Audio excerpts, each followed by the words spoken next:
الحمد للہ رب العالمین والعاقبۃ للمتقین والصلاة والسلام علی سید الانبیاء والمرسلین وعلی آلہ واصحابہ الطیبین الطاہرین اما بعد فاعوذ باللہ من الشیطان الرجیم بسم اللہ الرحمن الرحیم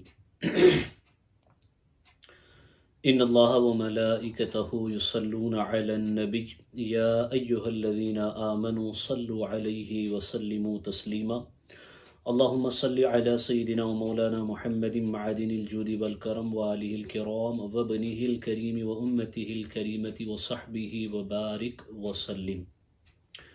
محترم ناظرین، الحمدللہ رب العالمین، یہ اللہ کا بے پناہ احسان ہے کہ ہم نے تقریباً 18 پارے تفسیر قرآن کے اس سلسلے میں مکمل کر لیے ہیں، اور اس کے آگے کی تفسیر انشاءاللہ العظیم اجمالاً جیسے کہ ہمارا معمول رہا ہے آج ہم سننے کی سعادت حاصل کریں گے۔ گزشتہ درس تفسیر میں ہم نے 3 سورتوں کی مختلف آیات آپ کی نظر کرنے کی سعادت حاصل کی تھی۔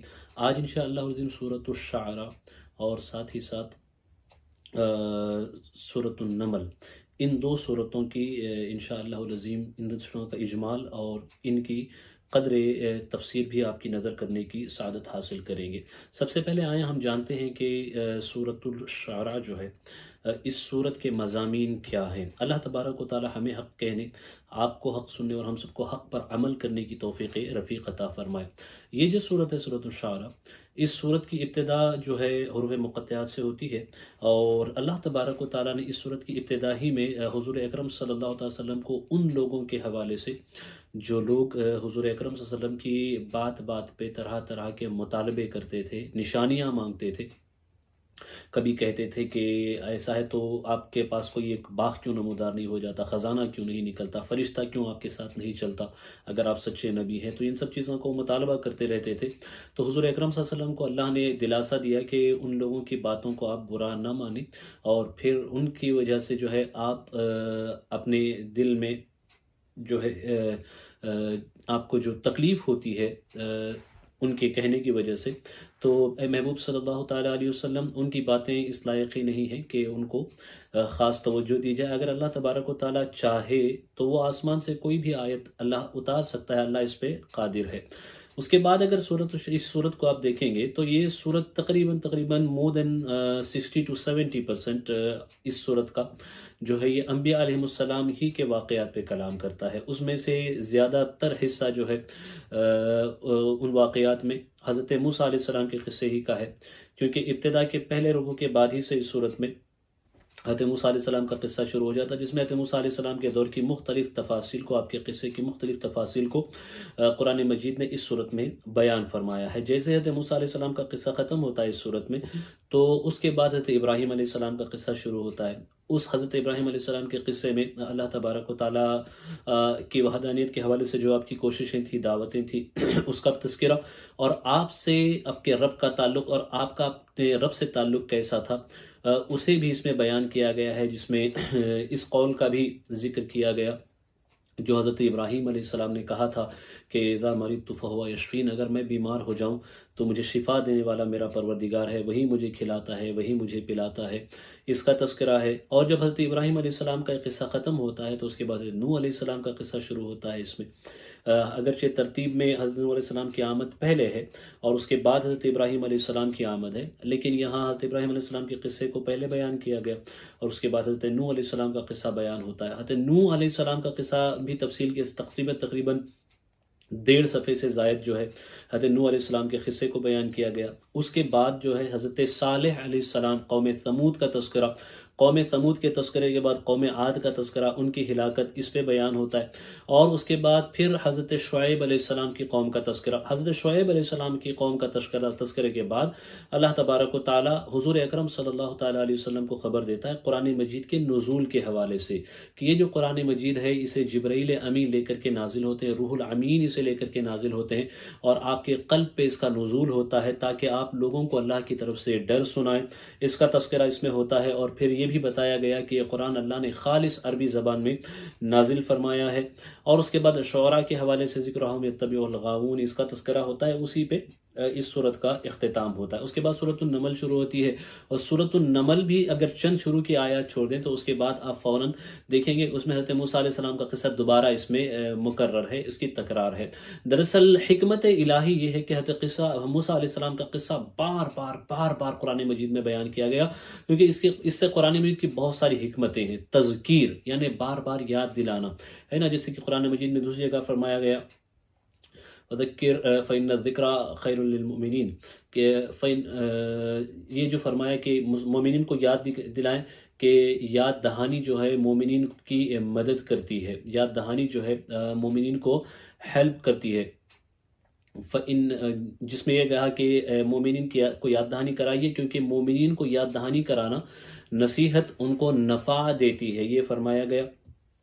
تو اور یہ تذکیر ہے، بار بار یاد دلایا جاتا ہے تاکہ اس سے ہم عبرت حاصل کریں۔ اس کے بعد اس صورت میں سورۃ النمل میں حضرت سلیمان علیہ السلام اور حضرت داؤد علیہ السلام کے قصے کو بیان کیا گیا ہے۔ حضرت سلیمان علیہ السلام اور حضرت داؤد علیہ السلام کا جو یہ قصہ بیان کیا گیا ہے، اس قصے میں مختلف چیزوں کو اللہ تبارک و تعالیٰ نے بیان فرمایا ہے۔ چونٹیوں کے حوالے سے، چونٹیوں کی جو وادی تھی، جنات کے حوالے ہے، اور پرندوں کو جو مسخر کیا گیا تھا اس کے حوالے سے تذکرہ ہے، جس سے انشاءاللہ العظیم ہم بالتفصیل سننے کی سعادت حاصل کریں گے۔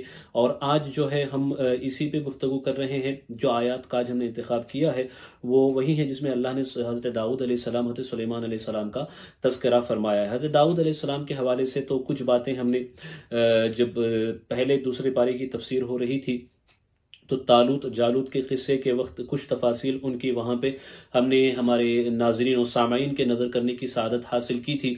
اب چونکہ ہم یہاں انبیاء علیہ السلام کے قصص پہ گفتگو نہیں کر رہے ہیں، کیونکہ اگر قصص پہ گفتگو کریں گے تو اس کا ایک طریقہ الگ ہے۔ اگر اللہ نے توفیق دی تو کبھی انشاءاللہ العظیم قرآن کے جو قصے ہیں اور انبیاء علیہ السلام کے جو قصے ہیں انہیں ہم قرآن کی روشنی میں بیان کرنے کی کوشش کریں گے، چونکہ ان قصوں کے ساتھ بہت سارے معاملات ایسے ہوتے ہیں کہ اسرائیلی روایات جو ہیں اس میں بہت سارے لوگ تمیز نہیں کر پاتے ہیں، اور بہت ساری ایسی روایات، چونکہ کتب تفسیر میں اسرائیلی روایات کا شامل ہونا یہ کوئی نئی بات یا ڈھکی چھپی بات نہیں ہے۔ کتب تفسیر میں بہت ساری اسرائیلی روایات ہیں، اور بسا اوقات یہ اسرائیلی روایات اس حد تک خطرناک ہوتی ہے کہ اس سے انبیاء علیہ السلام کی عصمت پہ سوالات کھڑے ہوتے ہیں، جو کہ عقیدہ اہل سنت کے بالکل خلاف ہے۔ یہ اسلام کا عقیدہ ہے کہ انبیاء علیہ السلام جتنے بھی ہیں سب کے سب معصوم ہیں، فرشتے سب کے سب معصوم ہیں۔ کچھ باتیں اسرائیلی روایات میں ایسی ہوتی ہیں جو سیدھے انبیاء کی عصمت کے منافی ہوتی ہیں، اور تمیز نہ کرنے کی وجہ سے بہت سارے لوگ اس طرح کی روایتوں کو بیان بھی کر دیتے ہیں۔ بہرکیف کبھی اللہ نے ہمیں ہدایت دی، توفیق دی، تو ہم اسے ایک الگ طریقے سے بیان کرنے کی کوشش کریں گے۔ لہذا آج ہم حضرت سلیمان علیہ السلام ہی کے ذکر پر، جس سے سورۃ النمل میں اللہ نے تفصیل کے ساتھ بیان فرمایا ہے، اس کی طرف ہم منتقل ہوتے ہیں، اور وہاں سے جو ہے ہم کچھ آیات سنتے ہیں اور اپنے علم میں ہم اضافہ کرنے کی کوشش کرتے ہیں۔ حضرت سلیمان علیہ السلام کا ذکر بھی جو ہے جب پہلے پارے کی ہم نے تفسیر کی تھی اس میں کچھ آپ کے سامنے رکھنے کی ہم نے سعادت حاصل کی تھی کہ کس طریقے سے جادو کا دورہ تھا حضرت سلیمان علیہ السلام کے زمانے میں، اور کس طریقے سے جادوگروں نے طرح طرح کے کرتب دکھائے اور اللہ نے ہاروت ماروت کو نازل فرمایا۔ اس کا بھی ہم نے ضمناً ذکر کیا تھا۔ یہاں انشاءاللہ حضرت سلیمان علیہ السلام کے واقعے کو تفصیلاً بیان کیا جائے گا۔ سورۃ النمل میں حضرت موسیٰ علیہ السلام کا قصہ، حضرت سلیمان علیہ السلام کا قصہ، اس کے بعد اس صورت میں اللہ تبارک و تعالیٰ نے جہاں سے 20واں پارہ شروع ہوتا ہے وہاں متعدد سوالات کیے ہیں، متعدد سوالات ان لوگوں سے جو اللہ کے وجود کا انکار کرتے ہیں۔ ان سے پوچھا گیا ذرا یہ تو بچاؤ، دو سمندروں کے درمیان جس نے حاجز بنایا، آڑ بنائی، چونکہ دو سمندر دکھنے میں ایک جیسے ہیں، ایک میٹھا ہے کا پانی کھارا ہے، لیکن کھارا میٹھے میں نہیں ملتا، میٹھا کھارے میں نمکین میں نہیں ملتا، تو ان کے درمیان آڑ جس نے بنائی یہ کس نے بنایا؟ پھر جواب دیا گیا قرآن مجید ہی کی طرف سے کہ وہ تو کہتے ہیں کہ اللہ ہی نے بنایا۔ جب اللہ نے بنایا ہے تو اس پہ ایمان کیوں نہیں لاتے تم؟ اور پوچھا کہ سمندر کے تاریکیوں میں تمہیں نجات کون دیتا ہے؟ جب کوئی پریشان ہو کر کے پکارتا ہے تو اس کی پریشانی کو دور کون کرتا ہے؟ اللہ ہی کرتا ہے۔ تو یہ سب کچھ جب اللہ کرتا ہے تو اس کی وحدانیت کا تم اقرار کیوں نہیں کرتے، اور اس کو اپنا معبود کیوں نہیں مانتے، اور اس کو اپنا معبود ماننے کی بجائے پتھروں کو تم کیوں پوچھتے رہتے ہو؟ یہ حجت ان کے اوپر اس صورت میں قائم کی گئی۔ اب آئیں حضرت سلیمان علیہ السلام کا تذکرہ. حضرت سلیمان علیہ السلام یہ حضرت داؤد علیہ السلام کے صاحبزادے ہوتے ہیں، اور جو مملکت آپ کی تھی اور علم و حکمت کا جو آپ کا حصہ تھا، اس سے وافر حصہ اللہ نے آپ کو عطا فرمایا. چونکہ قرآن کہتا ہے کہ یہ جو ہے حضرت داؤد علیہ السلام کے وارث ہیں، لیکن انبیاء علیہ الصلوۃ والتسلیم کے یہاں مال و دولت یا جائیداد کی وراثت نہیں ہوتی. وہ جو بھی چھوڑتے ہیں ان کا ترکہ، اس سے ان کی اولاد وارث نہیں ہوتی. انبیاء کی وراثت جو ہے علم ہے اور حکمت ہے، دانائی ہے. تو اللہ تبارک و تعالیٰ نے حضرت داؤد علیہ السلام جو کہ حضرت سلیمان علیہ السلام کے والد ہوتے ہیں، ان کو بھی نبوت سے سرفراز فرمایا، اور حضرت سلیمان علیہ السلام کو بھی نبوت سے سرفراز فرمایا. اب آئیں دیکھتے ہیں قرآن مجید کیا کہتا ہے اس بابت میں. ہم قرآن کی روشنی میں اسے سننے اور قرآن کی آیات سے اپنے دلوں کو جلا بخشنے کی انشاءاللہ العظیم ہم کوشش کریں گے. اللہ تعالیٰ ارشاد فرماتا ہے وَلَقَدْ آتَيْنَا دَاؤُودَ وَسُلَيْمَانَ عِلْمًا، اور بے شک ہم نے داؤد اور سلیمان کو بڑا علم عطا فرمایا. وَقَالَ الْحَمْدُ لِلَّهِ الَّذِي فَضَّلَنَا عَلَى كَثِيرٍ مِّنْ عِبَادِهِ مِنَ الْمُؤْمِنِينَ، اور دونوں نے کہا سب خوبیاں اللہ کو جس نے ہمیں اپنے بہت سے ایمان والے بندوں پر فضیلت بخشی. وَوَرِثَ سُلَيْمَانُ دَاؤُودَ وَقَالَ يَا أَيُّهَا النَّاسُ عُلِّمْنَا مَنطِقَ الطَّيْرِ وَأُوتِينَا مِنْ كُلِّ شَيْءٍ إِنَّ هَذَا لَهُوَ الْفَضْلُ الْمُبِينُ. اور سلیمان داؤد کا جانشین ہوا اور کہا اے لوگوں، ہمیں پرندوں کی بولی سکھائی گئی اور ہر چیز میں سے ہم کو عطا ہوا، بے شک یہی ظاہر فضل ہے.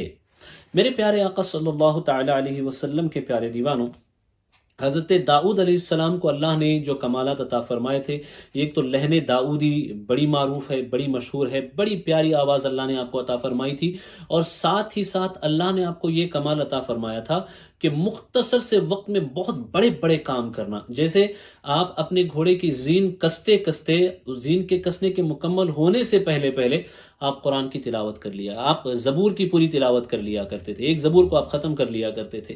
تو اللہ نے یہ ملکہ آپ کو عطا فرمایا تھا. ایسا ہوتا ہے آج کے دور میں بھی، آپ دیکھیں کہ ایک انسان کسی چیز کو بہت جلدی کر لیتا ہے اور دوسرا انسان اس چیز کو اتنی جلدی نہیں کر پاتا. اپنی کیپیسٹی، اپنی صلاحیتیں جن کو اللہ جیسا جیسا عطا فرماتا ہے اس حساب سے یہ ڈیفرنس ہوتا ہے. تو یہ کوئی لاجک کے خلاف بات نہیں ہے، بس انسان کو سوچنے کی ضرورت ہے. جب دینے والا پروردگار ہو تو اس کے بعد کسی اور چیز کی کیا حیثیت کہ اس میں کوئی اعتراض کرے، یا کسی اور شخصیت کی کیا حیثیت یا مجال کہ اللہ کی عطا پہ اعتراض کرے. حضرت داؤد علیہ السلام کو اور ایک کمال دیا گیا تھا، وہ کہ لوہا آپ کے ہاتھ میں، آپ جیسے لوہے کو چاہتے، لوہے کو اپنے ہاتھ سے آپ پگھلا سکتے تھے، لوہے کو آپ اپنے ہاتھ سے موم کی طرح موڑ سکتے تھے، لوہے کو آپ اپنے ہاتھ سے جس طرح چاہتے اس سے جو شکل بنانا یا اس سے جس اینگل سے اسے موڑنا ہے، زرا بنانا ہے، اسکوائر بنانا ہے، ٹرائنگل بنانا ہے، سرکل بنانا ہے، جو بھی بنانا جیسے آپ چاہتے آپ لوہے کو موڑ سکتے تھے. گویا کہ لوہا آپ کے ہاتھوں میں موم ہو جایا کرتا تھا. یہ آپ کا کمال تھا، اسی لیے آپ زرا بنایا کرتے تھے. بادشاہ ہونے کے باوجود آپ زرا بنا کر کے اس سے جو آمدنی ہوتی تھی اسے خود کھایا کرتے تھے. حضور اکرم صلی اللہ علیہ وسلم نے حدیث پاک میں فرمایا کہ سب سے بہترین کھانا وہ ہے انسان کا جو انسان اپنے ہاتھ سے کمائے اس کے بعد پھر کھائے. یہ سب سے بہتر کھانا ہے انسان کا. اب آئیں، حضرت سلیمان علیہ السلام کا تذکرہ قرآن مجید میں اللہ تبارک و تعالیٰ نے 16 جگہوں میں کیا ہے، اور 16 جگہ آپ کا نام مبارک بھی قرآن مجید میں آیا ہے، آپ کا تذکرہ قرآن مجید میں آیا ہے. کہیں تفصیل سے آیا ہے، کہیں اجمال سے آیا ہے، زیادہ تر جگہوں میں اجمالاً آیا ہے. اور تقریباً 7 صورتوں میں حضرت سلیمان علیہ السلام کا ذکر اللہ تبارک و تعالیٰ نے کیا ہے، جن میں سے بقرہ ہے، نساء ہے، انبیاء ہے، نبل ہے اور سورۃ سبا وغیرہ ہیں. ان صورتوں میں حضرت سلیمان علیہ السلام کا ذکر ہمیں ملتا ہے. تو حضرت سلیمان علیہ السلام کو بھی اللہ نے متعدد چیزیں عطا فرمائی تھی. حضرت داؤد علیہ السلام کو بھی یہ بات عطائی گئی تھی کہ پرندوں کی زبان سمجھنا. آج کی جو سائنس ہے، ماڈرن سائنس، وہ زولوجی کے حوالے سے کہتی ہے کہ پرندوں کی زبان آج بھی انسان سمجھ سکتا ہے. یہ ایکچولی ایک تخمینہ ہے، یہ جو ہے ان کا سمجھنا کرنا، یہ کہتے ہیں ایک گمان ایک گیس، اور اس میں کوئی ایگزیکٹ چیز نہیں ہوتی کہ ایگزیکٹلی پرندہ یہی کہہ رہا ہے. لیکن حضرت داؤد علیہ السلام کو جو کچھ دیا گیا تھا وہ یہ کہ وہ ان کی باتیں سنتے تھے اور ان سے اپنی باتیں کہتے تھے، تو پرندے ان کی باتوں کو سمجھتے تھے اور یہ پرندوں کی بولی سمجھتے تھے. اور یہی کمال حضرت سلیمان علیہ السلام کو بھی دیا گیا. اسی کا ذکر قرآن یہاں کرتا ہے، کہتے ہیں اور اے لوگوں ہمیں پرندوں کی بولی سکھائی گئی، تو ان کو پرندوں کی بولی سکھائی گئی. اس کے بعد کیا ہوا؟ وَحُشِرَ لِسُلَيْمَانَ جُنُودُهُ مِنَ الْجِنِّ وَالْإِنسِ وَالطَّيْرِ فَهُمْ يُوزَعُونَ، اور جمع کیے گئے سلیمان کے لیے اس کے لشکر جنوں اور آدمیوں اور پرندوں سے، تو وہ روکے جاتے تھے، تو وہ روکے جاتے تھے. دراصل حضرت سلیمان علیہ السلام کا جب دربار قائم ہوتا تھا تو تقریباً سب کے سب آتے تھے، اور پھر آپ متعدد اسفار بھی کیا کرتے تھے. ایک سوار جو دن بھر کی آپ جو ہے ہوا کے دوش پہ آپ کا پائے تخت ہوتا تھا، آپ کا تخت ہوتا تھا، ہوا آپ کو اڑا کے لے جاتی تھی، تو ہوا کو بھی اللہ نے آپ کے لیے مسخر کر دیا تھا، ہوا آپ کی باتیں سنتی تھی ایک. اور دوسری یہ کہ ہوا جو ہے کوئی بھی کہیں باتیں کرتا تھا، وہ باتیں ہوا اڑا کر کے آپ تک لے آتی تھی، تو آپ دور دور سے لوگوں کی باتیں سنتے تھے. اللہ نے آپ کو یہ قدرت دی تھی. اس کے علاوہ جو جنات تھے، ان جنات کے اوپر بھی اللہ تبارک و تعالیٰ نے آپ کو قدرت عطا فرمائی تھی، اور جنات جو تھے وہ آپ کے تابع تھے. تو حضرت سلیمان علیہ السلام وہ بادشاہ ہیں جن کو اللہ نے پوری دنیا کی بادشاہت عطا فرمائی تھی. کیا جنس، کیا انس، کیا چرند، کیا پرند، مخلوقات سب کی زبانیں اور سب پہ اللہ نے آپ کو حکومت عطا فرمائی تھی. گویا کہ پوری کائنات اللہ کے حکم سے آپ کے تابع تھی. یہ اللہ نے حضرت سلیمان علیہ السلام پہ خاص کرم فرمایا، اور یہ خاصا کمال جو ہے اللہ نے آپ کو عطا فرمایا. تو ہوتا یہ تھا کہ لشکر جو ہے آپ کا، جب آپ کا دربار لگتا تو دربار میں آپ سب کی حاضری لیتے، سب کو پوچھتے، اگر کوئی حاضر نہیں ہوتا تو اس کی بھی خبر گیری ہوتی. پھر یہ ہوا کہ ایک مرتبہ آپ سفر کر رہے تھے. روایتوں میں آتا ہے کہ یہ جو واقعہ ہوا وہ طائف میں ہوا یا ملک شام میں ہوا، واللہ اعلم بالصواب. حتی اذا اتوا علی واد النمل قالت نملۃ یا ایھا النمل ادخلوا مساکنہم، یہاں تک کہ جب چونٹیوں کے نالے پر آئے، ایک چونٹی بولی، اے چونٹیوں اپنے گھروں میں چلی جاؤ. لا یحطمنکم سلیمان وجنودہ وہم لا یشعرون، تمہیں چلی جاؤ، تمہیں کچل نہ ڈالیں سلیمان اور ان کے لشکر بے خبری میں. یعنی یہ چونٹیوں کی یہ جو تھی ملکہ تھی جس نے یہ گفتگو کی، یہ چونٹیوں کی ملکہ تھی، جس کے نام کے حوالے سے بھی یہ آیا ہے کہ اس کا نام لطیفہ تھا، مفسرین نے اس کو ذکر کیا ہے. اور وہ لنگڑی تھی، اس نے ساری چونٹیاں جو گزر رہی تھی، یہ کافی فاصلے پر تھے. حضرت سلیمان علیہ السلام تقریباً 3 میل کا بھی ذکر آتا ہے، اس سے بھی زیادہ کا تذکرہ ملتا ہے کہ وہ اتنے فاصلے پر تھے. چونٹی نے یہاں کہنا شروع کیا کہ یہ جو لشکر آ رہا ہے اس میں بہت سارے لوگ ہیں. اور پھر یہ جو لشکر بھی ہوتا تھا حضرت سلیمان علیہ السلام کا کوئی معمولی لشکر نہیں ہوتا تھا. یہ جو درباری سب چلتے تھے یہ کوئی معمولی نہیں ہوتے تھے، ان کی تعداد صحیح ہم نہیں جانتے ہیں، لیکن ایک بہت بڑی تعداد میں وہ چلا کرتے تھے. تو چونٹی نے باقی چونٹیوں سے کہا کہ سب کے سب اپنے اس میں داخل ہو جاؤ. اسے حضرت سلیمان علیہ السلام نے کئی میل کی مسافت سے سنا، اور سن کر کے آپ نے تبسم بھی فرمایا. تو اسی کو قرآن بھی کہتا ہے فَتَبَسَّمَ ضَاحِكًا مِّن قَوْلِهَا وَقَالَ رَبِّ أَوْزِعْنِي أَنْ أَشْكُرَ نِعْمَتَكَ الَّتِي أَنْعَمْتَ عَلَيَّ وَعَلَى وَالِدَيَّ وَأَنْ أَعْمَلَ صَالِحًا تَرْضَاهُ وَأَدْخِلْنِي بِرَحْمَتِكَ فِي عِبَادِكَ الصَّالِحِينَ. تو اس کی بات سے مسکرا کر ہنسا. حضرت سلیمان علیہ السلام کے حوالے سے ذکر ہو رہا ہے. تو اس کی بات سے مسکرا کر ہنسا اور عرض کی اے میرے رب مجھے توفیق دے کہ میں شکر کروں تیرے احسان کا جو تو نے مجھ پر اور میرے ماں باپ پر کیے، اور یہ کہ میں وہ بھلا کام کروں جو تجھے پسند آئے، اور مجھے اپنی رحمت سے اپنے ان بندوں میں شامل کر جو تیرے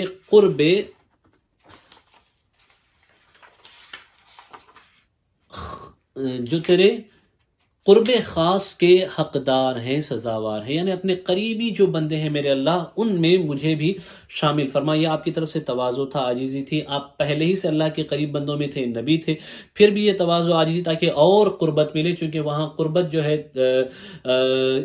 اس کے جو حقیقی معنی و مفاہیم ہوتے ہیں وہ انبیاء علیہ السلام محسوس کرتے ہیں، جو اس چیز کو پاتے ہیں وہ محسوس کرتے ہیں، تو یہ آپ نے اللہ کی بارگاہ میں شکر اور تواضع کے طور پہ یہ جملے اللہ کی بارگاہ میں کہیں کہ اللہ تو نے مجھے چونٹیوں کی زبان بھی سننے کی صلاحیت عطا فرمائی اور اسے سمجھنے کی صلاحیت عطا فرمائی، یہ تیرا فضل ہے، کمال ہے۔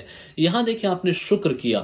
حضور اکرم صلی اللہ علیہ وسلم کی ایک حدیث ہے، آپ نے ایک صاحب کو دیکھا کہ وہ اللہ تعالیٰ کی بارگاہ میں دعا کر رہے ہیں کہ یا اللہ مجھے اپنا صابر بندہ بنا، مجھے صبر والا بنا، تو حضور نے انہیں ٹوک کر کے فرمایا کہ کیوں اپنے آپ کے لیے مصیبت مانگ رہے ہو؟ تم اللہ کی طرف سے اگر کوئی مصیبت آئے تو پتہ نہیں اس پہ صبر کرنے کے لیے قادر ہوگے کہ بھی نہیں، تو صبر مانگنے کی بجائے اللہ سے شکر مانگو، کیونکہ تم اگر یہ دعا کرو گے کہ یا اللہ مجھے صبر دے تو اس کا مطلب یہ ہے کہ تمہیں مصیبت آئے پھر تم اس پہ صبر کرو، لیکن اگر تم یہ دعا کرو گے کہ یا اللہ میں کمزور ہوں، نحیف ہوں میرے کریم، مجھ میں صبر کی طاقت نہیں، میرے اللہ مجھے تو اپنا شاکر بندہ بنا، شکر کی دعا کرو، شکر کی دعا کرو، تو جب تم شکر کی دعا کرو گے تو اللہ کی نعمتیں تم پہ اتریں گی، اور نعمتیں تم پہ اتریں گی تو تم اللہ کی نعمتوں کا شکر کرتے رہو گے۔ تو ہمیشہ شکر ہی کی دعا کرنی چاہیے، کیونکہ یہی سیف سائیڈ ہے۔ اللہ تعالیٰ ہمیں اس کے شاکر بندوں میں شمار فرمائے، اور ہمیشہ اللہ ہمیں شاکرین ہی میں سے بنائے رکھے۔ آگے ارشاد ہوتا ہے وَتَفَقَّدَ الطَّيْرَ، جب آپ نے اپنا دربار لگایا تو آپ نے چیک کیا کہ کون ہے کون نہیں ہے، تو اس میں سے جو ہے ایک پرندے کو آپ نے نہیں پایا، قرآن اس کا ذکر کرتا ہے وَتَفَقَّدَ الطَّيْرَ فَقَالَ مَا لِيَ لَا أَرَى الْهُدْهُدَ أَمْ كَانَ مِنَ الْغَائِبِينَ، اور پرندوں کا جائزہ لیا تو بولا مجھے کیا ہوا کہ میں ہدہد کو نہیں دیکھتا، یا وہ واقعی حاضر نہیں؟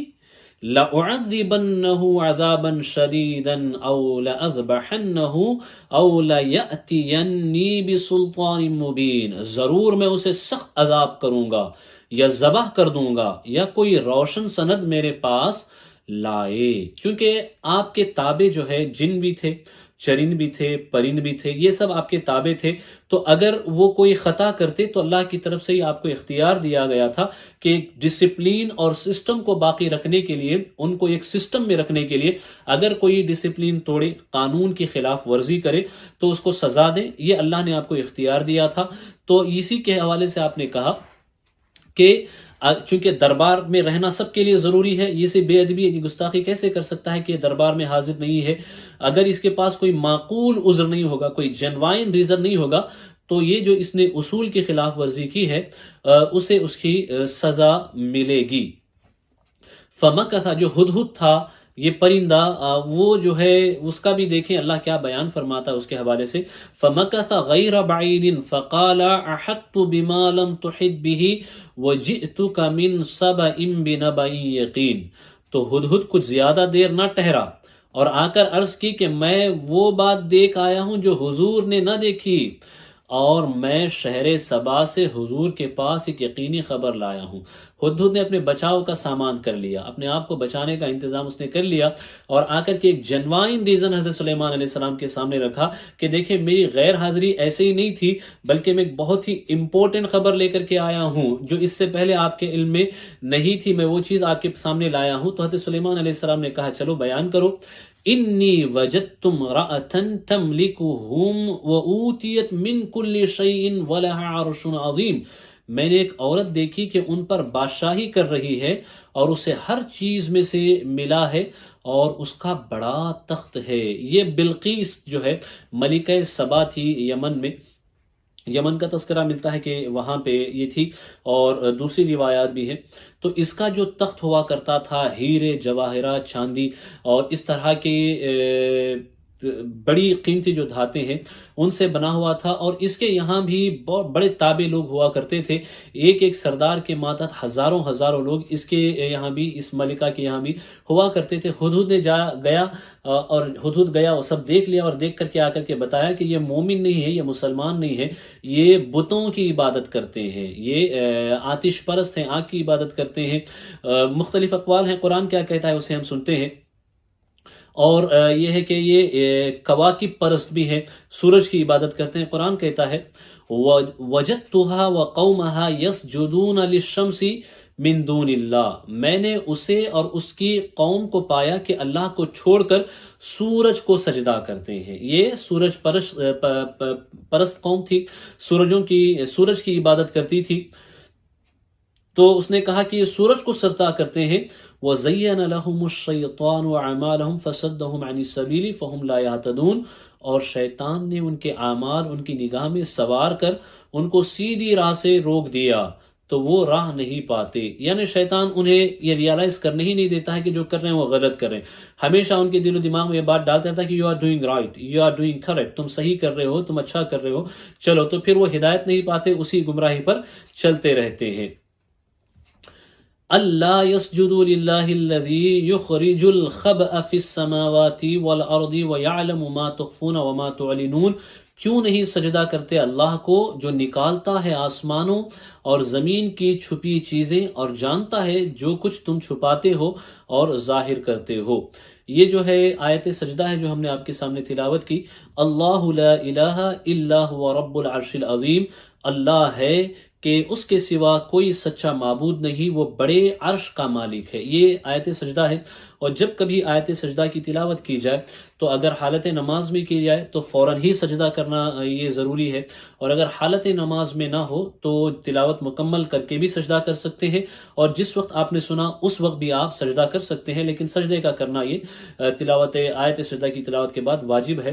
تو آیات 14 سجدے قرآن مجید میں کل ہیں. جب کبھی آیات سجدہ کی تلاوت ہو تو اس کے بعد سجدہ کیا جانا یہ ضروری ہے. قال سننظر اصدقت ام كنت من الكاذبین، حضرت سلیمان نے فرمایا اب ہم دیکھیں گے کہ تو نے سچ کہا ہے یا جھوٹوں میں ہے. بس دیکھیں تفصیل کا زیادہ وقت ہی نہیں ہے، گنجائش بھی نہیں ہے، تو میں نے قرآن نے جس انداز میں بیان فرمایا ہے اسی کو آپ کے سامنے انشاءاللہ العظیم رکھتے ہیں تاکہ آیات کی برکتیں بھی ہمیں ملے، اور آیات کا جو فیض ہے اور یہ آیات کی جو چاشنی ہے قرآن مجید کو سننے کی وہ بھی، اور ساتھ ہی کنز ایمان کے ترجمے کی برکتیں بھی ہمیں ملے. تو ہم زیادہ تر اسی پہ فوکس کریں گے، بہت کہیں جہاں ایسی ضرورت ہوگی تو اس کو ایکسپلین کر دیں گے. تو حضرت سلیمان علیہ السلام نے ہدہد سے کہا کہ اگر تو سچا ہے کہ جھوٹا ہے سب ہمیں پتہ چل جائے گا. اذهب بکتابی ھذا فألقه الیہم ثم تول عنہم فانظر ماذا یرجعون. میرا یہ فرمان لے جا کر ان پر ڈال، پھر ان سے الگ ہٹ کر دیکھ کہ وہ کیا جواب دیتے ہیں. حضرت سلیمان علیہ السلام نے ایک خط دیا، اس خط کے اندر آپ نے کچھ چیزیں لکھی، اس کا تذکرہ بھی قرآن مجید کرتا ہے. پھر ہدہد سے کہا کہ جب ان کا دربار سجا ہو تو جا کے تم ڈال دینا. تو ہدہد گیا اور جا کر کے اس نے وہ خط ڈالا. وہ خط جا کر کے بلقیس کے گود میں گرا. جب وہ اپنے درباریوں کے درمیان بیٹھی ہوئی تھی تو اس کے گود میں جا کر گرا. قالت یا اذهب بکتابی ھذا فالقه الیہم ثم تول عنہم فانظر ماذا یرجعون. میرا یہ فرمان لے جا کر ان پر ڈال، پھر ان سے الگ ہٹ کر دیکھ کہ وہ کیا جواب دیتے ہیں. قالت یا ایھا الملأ انی القی الی کتاب کریم. وہ عورت بولی، بلقیس جو ملکہ تھی، اے سرداروں بے شک میری طرف ایک عزت والا خط ڈالا گیا. انہ من سلیمان و انہ بسم اللہ الرحمن الرحیم. بے شک وہ سلیمان کی طرف سے ہے اور بے شک وہ اللہ کے نام سے ہے جو نہایت مہربان رحم والا. یہ اس خط کا مضمون بھی تھا، چونکہ بسم اللہ الرحمن الرحیم اس خط میں لکھا ہوا تھا. اور بعض روایتیں بتاتی ہیں کہ اس میں بھی لکھا تھا کہ سلامتی ہو اس پر جس نے ہدایت کی پیروی کی. اللہ تعالو علیہ. اب وہ خط میں جو آپ نے لکھا تھا اس کو بتایا جا رہا ہے اللہ تعالو علیہ واتونی مسلمین. یہ کہ مجھ پر بلندی نہ چاہو اور گردن رکھتے میرے حضور حاضر ہو. گردن یعنی ان کو حضرت سلیمان علیہ السلام نے ان کو اسلام لانے کی دعوت دی اور اللہ تبارک و تعالیٰ کو اپنا رب ماننے کی دعوت دی، جسے بلقیس نے ابتدائی طور پہ نہیں سمجھا. شروع میں وہ نہ سمجھ سکی، بعد میں انہوں نے اسے سمجھا. قرآن اسے بیان کرتا ہے. قالت یا ایھا الملأ افتونی فی امری ما کنت قاطعۃ امرا حتی تشہدون. بولی اے سرداروں، جو اس کے درباری تھے، جو اس کے ایڈوائزرز وغیرہ تھے، ان سے کہا اے سرداروں میرے اس معاملے میں مجھے رائے دو. میں کسی معاملے میں کوئی قطعی فیصلہ نہیں کرتی جب تک تم میرے پاس حاضر نہ ہو. یعنی بلقیس کا یہ معمول تھا کہ وہ کوئی بھی فائنل ڈیسیشن اس وقت تک نہیں لیتی جب تک کہ وہ سب سے مشورہ نہ کرتی. جو دربار میں ہوتے تھے، وزراء ہوتے تھے اور دوسرے ہوتے تھے ذمہ داران، ان سب سے مشورہ کرنے کے بعد کوئی فائنل ڈیسیشن لیتی. یہی معمول تھا. تو جب یہ خط آیا تو اس کے حوالے سے بھی بلقیس نے ان سے ڈسکس کیا. تو انہوں نے کیا جواب دیا؟ قالوا نحن اولو قوة و اولو بأس شدید والامر الیکی فانظری ماذا تأمرین، وہ بولے ہم زور والے اور بڑی سخت لڑائی والے ہیں اور اختیار تیرا ہے، تو نظر کر کے کیا حکم دیتی ہے۔ جب یہ خط آیا، چونکہ بادشاہ کی طرف سے آیا تھا، اس نے سمجھا کہ یہ بادشاہ کی طرف سے آیا اور بادشاہ جو ہے عمومی طور پہ اپنی ماتحتی میں ہمیں لانے کے لیے اس طرح کے خط بھیجتے ہیں، ہمیں اپنا حکم کا پابند بنانے کے لیے بھیجتے ہیں۔ تو درباریوں نے یہ سمجھا کہ ہم کیوں ان کے پابند بنے، ہم اگر لڑائی کی بات آئی تو ہم بھی کچھ کم نہیں ہیں، ہم بھی لڑیں گے اور ہم ان کا مقابلہ کریں گے، اس چیز کا اظہار کیا۔ لیکن فائنل رائے انہوں نے بلقیس کی طرف ہی ڈال دی کہ آپ جو حکم کرتی ہیں ہم تیار ہیں، اگر آپ چاہتی ہیں کہ ہم لڑیں تو بھی ہم تیار ہیں، یا پھر جو آپ فیصلہ کریں ہم اس کے لیے تیار ہیں۔ قالت ان الملوک اذا دخلوا قرية افسدوها وجعلوا عزت اهلها اذلہ وكذلك يفعلون۔ جب بلقیس نے یہ دیکھا کہ یہ درباری جو ہے ان کی آرا ایسی لگ رہی ہے کہ لڑنے لڑانے کی بات ہو رہی ہے، تو اس نے لڑائی کے جو مضر اثرات ہوتے ہیں، جنگ کی جو ہلاکت ہوتی ہے، تباہ کاری ہوتی ہے، اس کی یاد دہانی کرے کہ جنگ سے کسی کا فائدہ نہیں ہوتا ہے، تو کہتی ہے بولی بے شک جب بادشاہ کسی بستی میں داخل ہوتے ہیں اسے تباہ کر دیتے ہیں اور اس کے عزت والوں کو ذلیل اور ایسا ہی کرتے ہیں۔ تو جنگ کوئی آپشن نہیں ہے، لڑائی کوئی آپشن نہیں ہے، کیونکہ جو اتنی دور رہ کر کے ایک ایسے عجیب و غریب طریقے سے کہ بھئی خط ہمارے پاس آ گیا لیکن آیا کہاں سے، ڈالا کس نے، لایا کون، کچھ پتہ نہیں چلا، ایک ایسے طریقے سے جو انہوں نے ہمارے پاس بھیجا ہے، پتہ نہیں ان کی طاقت کیسی ہوگی، تو لڑنا میرے خیال سے اچھی بات نہیں ہے۔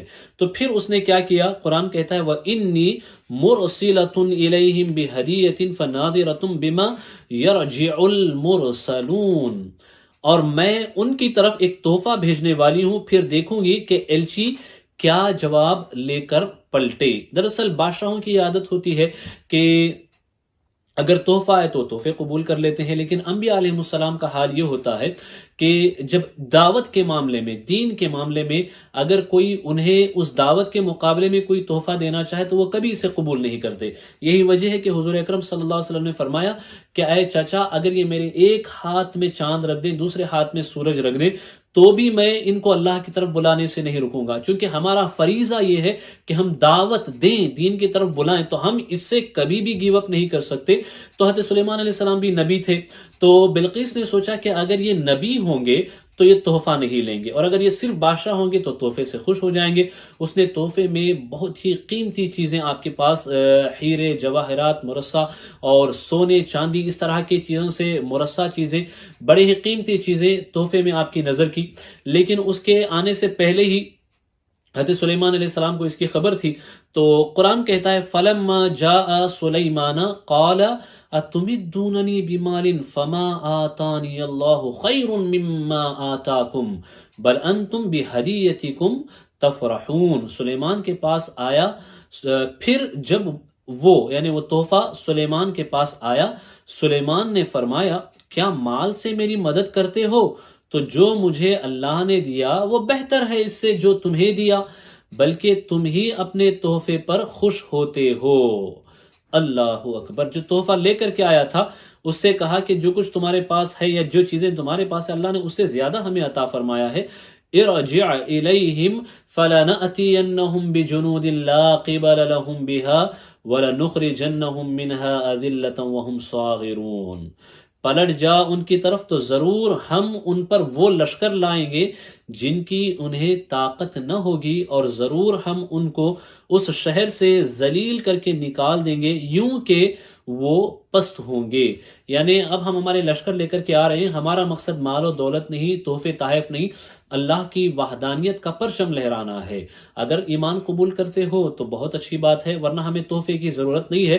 اب لشکر ایسا آئے گا کہ اس لشکر کا تم اندازہ نہیں لگا سکتے، اس کی طاقت کتنی ہوگی اور اس میں کیسے کیسے لوگ ہوں گے، اس میں جنات بھی ہوں گے اور اس کے اندر انسان بھی ہوں گے، پرند بھی ہوں گے، چرند بھی ہوں گے، تم اس کی طاقت کا اندازہ ہی نہیں لگا سکتے۔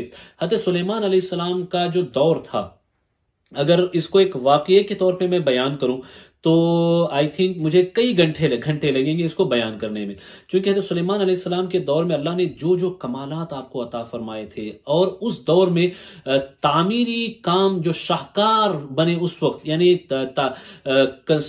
فن تعمیر کے جو شاہکار تعمیر ہوئے اس دور میں، اس کا کوئی جواب نہیں۔ بیت المقدس یہ حضرت سلیمان علیہ السلام کے دور میں تعمیر ہوا۔ یہ اگرچہ یہ ابتدائی طور پہ آپ کے دور میں نہیں، بلکہ حضرت سلیمان علیہ السلام کے دور میں اس کی تجدید ہوئی، ورنہ مسجد کے طور پہ جو مسجد اقصی ہے، بیت المقدس ہے، اس کی تعمیر حضرت یعقوب علیہ السلام کے دور میں ہو چکی تھی، کہ حضور اکرم صلی اللہ علیہ وسلم نے فرمایا پہلی مسجد مسجد حرام، دوسری مسجد مسجد بیت المقدس ہے۔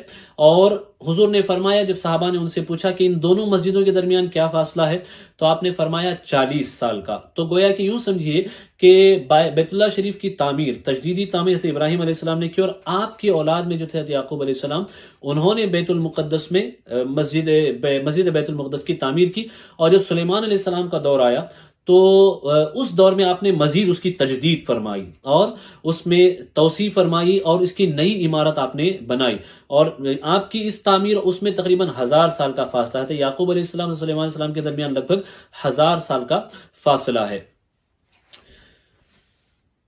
اور آپ کو اللہ نے تانبے کی جو کانیں ہوتی ہے، جو والکینو ہوتا ہے، پگھلا ہوا لوہا کے لیے جو دھات ہوتی ہے، ان کی خبر دی تھی۔ آپ ان کو استعمال کرتے تھے، چونکہ گارے یا مسالے سیمنٹ کا اس وقت استعمال نہیں ہوتا تھا، تو تعمیر کے لیے ان چیزوں کا استعمال ہوتا۔ پگھلا ہوا تانبا آپ استعمال کرتے تھے۔ ایک تو ہے کہ اللہ نے آپ کو تانبا پگھلانے کی صلاحیت دی تھی، یہ مفسر نے اس کو ذکر کیا ہے، اور پھر یہ بھی بتایا ہے کہ وہ جو دھاتیں جہاں تانبے کی تھی، جہاں پگھلا ہوا تانبا آلریڈی ہوتا تھا، اس جگہ کی خبر اللہ تبارک و تعالیٰ نے آپ کو دی، تو جنات کو آپ حکم دیتے تو پھر وہاں سے وہ لاتے اور اسے آپ جو ہے تعمیر کے لیے استعمال کرتے۔ آپ دیکھیں گے یہاں پہ کہ کیسے کیسے محلات آپ کے حکم سے تعمیر ہوئے۔ قرآن مجید کی روشنی میں سمجھتے ہیں، قال یا ایھا الملأ ایکم یأتینی بعرشھا قبل ان یأتونی مسلمین۔ بلقیس کو خبر ہو گئی تھی کہ حضرت سلیمان علیہ السلام لشکر لے کر کے چاہ رہے ہیں، تو پھر اس نے بھی تیاری کر لی کہ چلے ہم حاضر ہوتے ہیں اور جا کر کے اطاعت قبول کر لیں گے اور ان کی بات ہم مان لیں گے۔ تو وہ بھی وہاں سے اپنے لشکر کے ساتھ چلنے لگی، اور اس نے جو اس کا تخت تھا، اس کے تخت کو اس نے 7 دروازوں کے پیچھے چھپا کر کے اس کو تالا لگوا دیا تاکہ کسی تک وہ نہ پہنچ سکے۔ اب دیکھیں کیا ہوتا ہے، قال یا ایھا الملأ ایکم یأتینی بعرشھا قبل ان یأتونی مسلمین۔ سلیمان نے فرمایا، اے درباریوں، تم میں کون ہے کہ وہ اس کا تخت میرے پاس لے آئے قبل اس کے کہ وہ میرے حضور مطیع ہو کر حاضر ہو۔ اس نے سفر شروع کر دیا تھا، اور ادھر سلیمان علیہ السلام نے یہ خبر بھی یہ بھی کہا، یہ فرمایا کہ کون ہے جو اس کا تخت ہے اسے لے کر کے آئے۔ قال عفریت من الجن انا آتیک بہ قبل ان تقوم من مقامک وانی علیہ لقوی امین۔ ایک بڑا خبیث جن بولا کہ وہ تخت حضور میں حاضر کر دوں گا قبل اس کے کہ حضور اجلاس برخاست کریں، اور میں بے شک اس پر قوت والا امانت دار ہوں۔ قال الذی عنده علم من الکتاب انا آتیک بہ قبل ان یرتد الیک طرفک فلما رآہ مستقرا عنده قال هذا من فضل ربی لیبلونی ااشکر ام اکفر ومن شکر فانما یشکر لنفسہ ومن کفر فإن ربی غنی کریم۔ اس نے عرض کی، جس کے پاس کتاب کا علم تھا، جس کے پاس اسم اعظم کا علم تھا، جس کے پاس کتاب کا علم تھا، اس نے کہا تھوڑا سا علم، پورا نہیں، تھوڑا سا علم تھا، اس نے کہا کہ میں اسے حضور میں حاضر کر دوں گا ایک پل مارنے سے پہلے، یعنی آپ کی پلک جھپکنے سے پہلے میں آپ کی بارگاہ میں لے آؤں گا۔ پھر جب سلیمان نے اس تخت کو اپنے پاس رکھا، دیکھا، کہا یہ میرے رب کے فضل سے ہے تاکہ مجھے آزمائے کہ میں شکر کرتا ہوں یا ناشکری، اور جو شکر کرے تو وہ اپنے بھلے کو شکر کرتا ہے، اور جو ناشکری کرے تو میرا رب بے پرواہ ہے، سب خوبیوں والا۔ اللہ کو نہ تمہارے شکر کی ضرورت ہے، نہ ہی تمہاری ناشکری کی۔ اگر ناشکری کرو گے تو اس سے اللہ کا کیا بگڑنے والا ہے؟ اللہ تو بے نیاز ہے، بے پرواہ ہے، اسے ضرورت ہی نہیں ہے ان چیزوں کی۔ اگر شکر کرو گے تو فائدہ تمہارا ہوگا، ناشکری کرو گے تو نقصان تمہارا ہوگا۔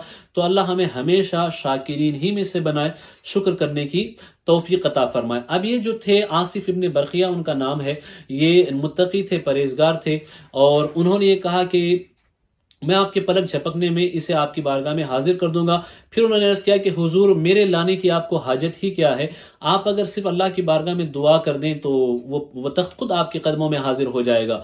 تو حضرت سلیمان علیہ السلام نے دعا کی اور وہ تخت جو ہے آپ کے تخت کے نیچے سے سرکتا ہوا کھسکتا ہوا آپ کی بارگاہ میں حاضر ہو گیا۔ تو آپ نے اللہ کا شکر ادا کیا کہ اللہ نے کیسی کیسی نعمتیں مجھے عطا فرمائی۔ فلما جاءت قیل ھکذا عرشک قالت کأنہ ہوا۔ اب جب بلقیس اپنے لشکر کے ہمراہ آپ کی بارگاہ میں پہنچی تو کیا دیکھتی ہے کہ اس کا وہ تخت جو وہ چھپا کر کے لاک کر کے رکھا آئی تھی حفاظت کے ساتھ، وہ حضرت سلیمان علیہ السلام کے سامنے رکھا ہوا ہے۔ تو سلیمان علیہ السلام نے اس سے کہا، پھر جب وہ آئی اس سے کہا گیا کیا تیرا تخت ایسا ہی ہے؟